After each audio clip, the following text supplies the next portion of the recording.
আমরা অষ্টম শ্রেণীর বিজ্ঞান বইয়ের 85 পেজে তড়িৎ বিশ্লেষণ সম্পর্কে আমরা জানব। কারণ তার আগে আমাদের এখানে কিছু উপকরণ আমরা দেখব। এই পরীক্ষার জন্য আমাদের একটা বিকার, এটা 250 মিলিলিটার বিকার লাগবে। আর আমাদের ডিস্টিল ওয়াটার, এটা একটা ডিস্টিল ওয়াটার।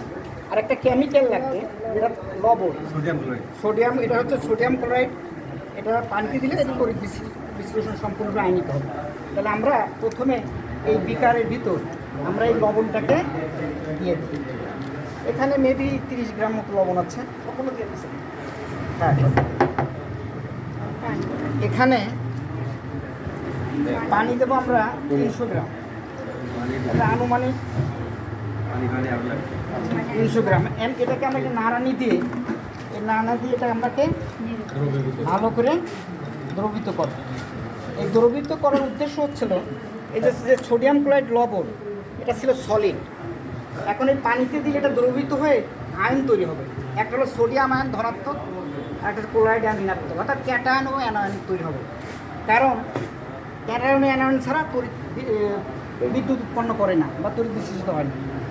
এখন এর মধ্যে এটা হচ্ছে আমাদের একটা অ্যানোড, একটা হচ্ছিল অ্যানোড, এটা দুটো তড়িৎদ্বার, আর একটা হচ্ছিল ক্যাথোড। অ্যানোড হিসাবে এখানে আছে জিঙ্ক, আর একটা হচ্ছিল ক্যাথোড হিসাবে কপার। তো এটা আমরা এই দ্রবণে আংশিক নিমজ্জিত করব। এটা তো আংশিক নিমজ্জিত। এখন তারপরে আমরা করব কি, একটা বর্তনী তৈরি করব ব্যাটারির সাহায্যে। এখানে আমরা এই যে ব্যাটারি, এখানে একটা ধনাত্মক প্রান্ত আছে, আর একটা আছে কি ঋণাত্মক প্রান্ত। তো আমরা একটা ধনাত্মক প্রান্তর সাথে যুক্ত করি, আর একটা যুক্ত করবো হচ্ছিল ঋণাত্মক প্রান্তর সাথে। এখন আমার এখানে একটা বিক্রিয়া তৈরি হবে, যে পদার্থের সম্পূর্ণরূপে আমরা লক্ষ্য করবো দুইটা দণ্ড যাতে একসাথে যুক্ত হয় না হয়।